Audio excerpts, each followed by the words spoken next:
बिस्मिल्लाहिर्रहमानिर्रहीम।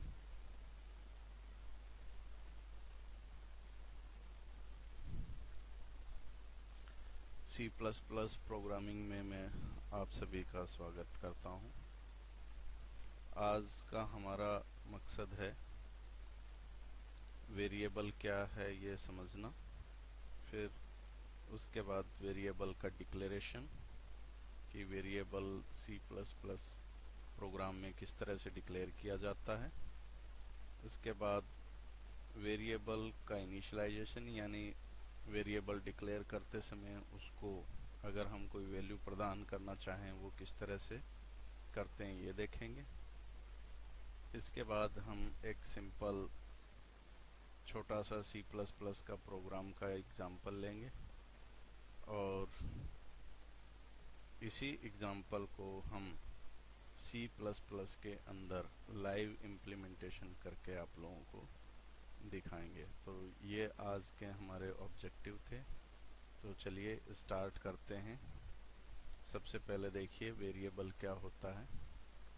वेरिएबल एक memory location का नाम है जो प्रोग्राम को रन करते समय डेटा को अपने अंदर स्टोर करके रखता है, उसको होल्ड करके रखता है। ये डेटा को तब तक ही होल्ड रखता है जब तक कि आपका प्रोग्राम रन हो रहा है। जैसे ही प्रोग्राम ख़त्म हो जाता है उसके बाद ये डेटा अपने आप इनविजिबल हो जाता है, वो इसके अंदर स्टोर नहीं रहता और ये एक यूज़र डिफाइन वर्ड होता है। तो चलिए वेरिएबल डिक्लेयर करने के आपको कुछ रूल्स बताते हैं। तो इसका सबसे पहला रूल है कि ये कोई भी कीवर्ड यानी रिजर्व वर्ड जो सी प्लस प्लस के द्वारा रखे गए हैं उनमें से नहीं होना चाहिए। वो आगे चल के हम बताएंगे कौन से वर्ड्स हैं। इसके बाद इसका स्टार्ट अल्फ़ाबेट से होगा और ये अल्फ़ाबेट और नंबर का कॉम्बिनेशन हो सकता है। इसके अंदर हम किसी तरह का कोई भी स्पेशल करैक्टर यूज़ नहीं करेंगे सिवाय अंडरस्कोर के। इसके अंदर हम कोई ब्लैंक स्पेस भी यूज़ नहीं करेंगे। और ये अगला नियम है, परंपरा, नियम नहीं है परंपरा है कि जितने भी हम वेरिएबल डिक्लेयर करेंगे वो स्मॉल लेटर्स में होंगे, जितने आगे हम कांस्टेंट डिक्लेयर करेंगे वो कैपिटल में होंगे। तो ये एक कन्वेंशन है, it should be in small letters. तो ये आपके सामने कुछ एग्जांपल है, जैसे नेम है, सैलरी है, पर है, ग्रेड है, x1, x2, एम्प्लॉय नेम। इसमें आपने देखा एम्प्लॉय नेम मैंने EMP अंडरस्कोर नेम किया है, बीच में ब्लैंक स्पेस नहीं दिया। ग्रॉस सैलरी, इसमें ग्रॉस अंडरस्कोर सैलरी दिया, इसके अंदर मैंने कोई ब्लैंक स्पेस नहीं दिया। तो ये वैलिड वेरिएबल के एग्जाम्पल हैं जो आप लोगों ने देखे। तो अब देखिए वेरिएबल डिक्लेयर किस तरह से करते हैं। तो डिक्लेयर करते समय सबसे पहले हम सिंटैक्स देखते हैं इसका। तो सबसे पहले हम लिखेंगे सी प्लस प्लस की डेटा टाइप। डेटा टाइप का मतलब होता है कि किस तरह का डेटा उस पर्टिकुलर वेरिएबल के अंदर स्टोर होगा। उसके बाद हम लिस्ट ऑफ वेरिएबल यानी वेरिएबल्स की सूची कोमा लगा लगा के इसमें लिखेंगे जो डेटा हमें डिक्लेयर करने हैं, और लास्ट के अंदर हम ये सेमीकोलन लगाएंगे यहाँ पर। ठीक है। अब देखिए एक एग्जांपल इसका कि किस तरह से हम वेरिएबल डिक्लेयर करते हैं। सपोज ये INT integer type variable, roll, subject 1, subject 2, subject 3, total, और लास्ट में ये देखिए सेमीकोलन है। तो इस तरह से हमने ये इंटीजर वेरिएबल डिक्लेयर की है। ठीक इसी तरह से देखिए ये करैक्टर टाइप वेरिएबल, ये स्ट्रिंग वेरिएबल है, नेम एंड सिटी, ब्रैकेट के अंदर कितने नंबर ऑफ कैरेक्टर्स इस नेम में स्टोर करने हैं ये हमने स्पेसिफाई किया है। फिर उसके बाद देखिए फ्लोट के रूप में हमने परसेंटेज, फ्लोटिंग पॉइंट नंबर वो होता है जिसमें दशमलव के बाद के अंक भी हम स्टोर करते हैं। इंटीजर में केवल बिना दशमलव वाले नंबर स्टोर होते हैं। फिर डबल, डबल ये फ्लोट का ही बड़ा रूप होता है, इसका साइज डबल होता है। तो अब चलिए ये आपने देखा कि वेरिएबल डिक्लेयर किस तरह से होते हैं। अब हम एक इन्हीं वेरिएबल्स को इनिशलाइज कैसे करते हैं इसका तरीका भी आपको बताते हैं। इस इनिशलाइजेशन का मतलब है कि जब हम वेरिएबल डिक्लेयर कर रहे हैं उसी टाइम पे उनको कोई वैल्यू देना। अब ये देखिए इसका सिंटैक्स, सबसे पहले डेटा टाइप लिखेंगे, फिर वेरिएबल का नाम देंगे और इक्वल टू का सिंबल लगा के उसमें हम वैल्यू देंगे जो उस पर्टिकुलर वेरिएबल में स्टोर होगी। इसको हम इनिशियलाइजेशन ऑफ वेरिएबल के नाम से जानते हैं। ये देखिए integer roll is equal to 101, ये इनिशियलाइजेशन का एक एग्जांपल है। फिर इसी तरह से देखिए float percent is equal to 60.23, ये दूसरा एग्जांपल आपके सामने है।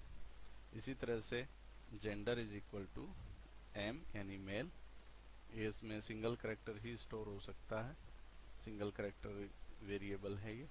तो इस तरह से आपने देखा कि वेरिएबल को हम इस तरह से इनिशियलाइज करते हैं। तो ये डिक्लेरेशन और इनिशियलाइज को लेके हम एक छोटा सा प्रोग्राम करते हैं। तो चलिए let us do a small programme.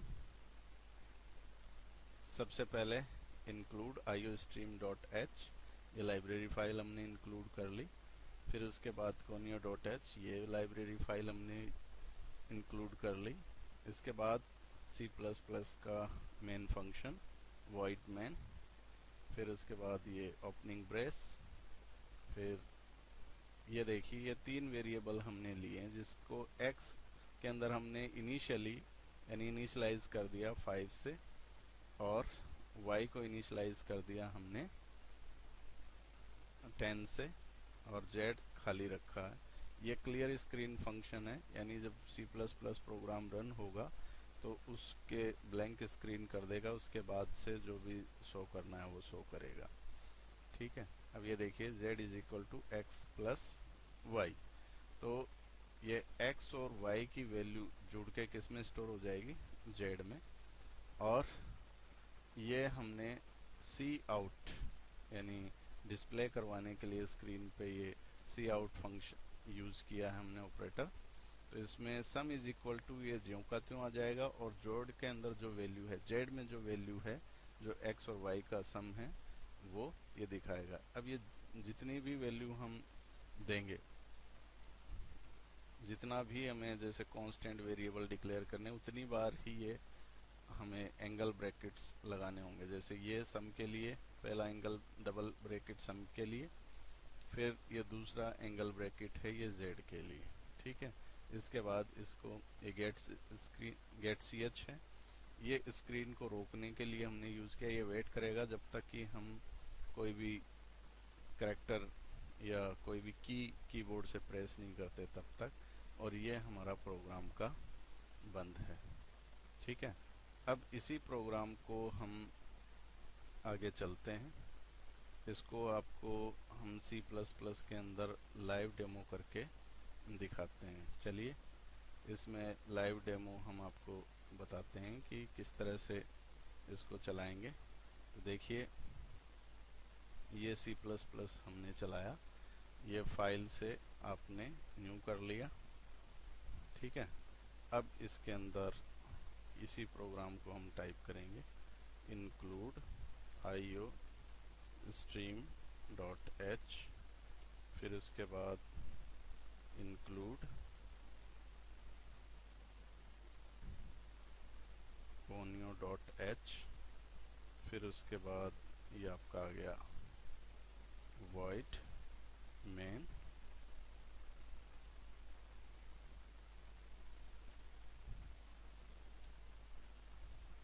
ये integer x is equal to 5, y is equal to 10 और ये आपका आ गया z।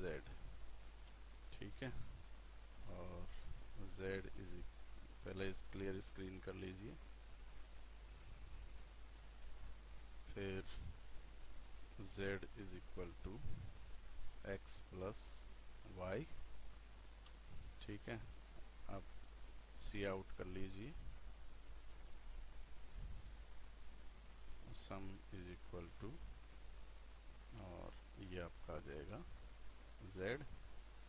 ठीक है। इसके बाद गेट ch, ये लीजिए, ये आपका प्रोग्राम हमने लिख दिया है। इसके बाद इसको सेव कर लीजिए। ऐड के नाम से इसको सेव कर देते हैं, add.cpp। ये आपका सेव हो गया। अब इस प्रोग्राम को रन करिए। रन पे जाइए और रन पे जाके ये कंपाइल एंड रन।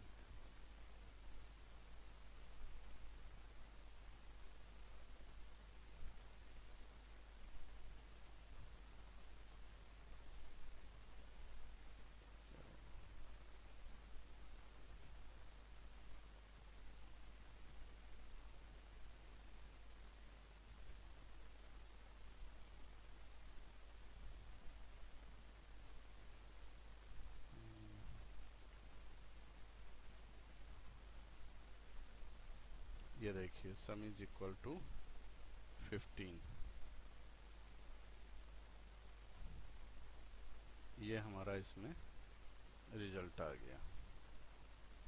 ठीक है, इसको चाहिए तो आप फुल स्क्रीन के ऊपर भी रन करके देख सकते हैं।